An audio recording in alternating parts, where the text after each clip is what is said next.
What do you think of when you hear the word exorcism? Like their tongues hanging out, stuff like that.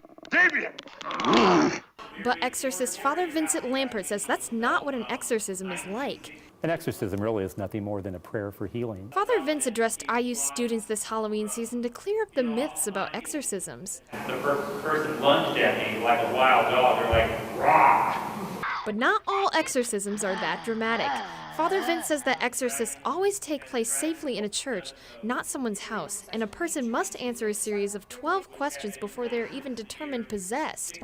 Dramatic or not, exorcisms have been on the rise since the 1970s, and one IU professor links this rise to Hollywood.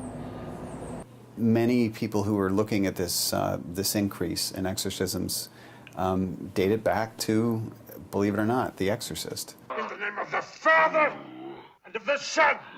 Father Vince says many of the people who reach out to him aren't even Catholic, and Selka says this isn't too surprising considering the standard Hollywood depiction of an exorcism. How do priests show up in movies? They show up as the authorities that have the tools to banish evil.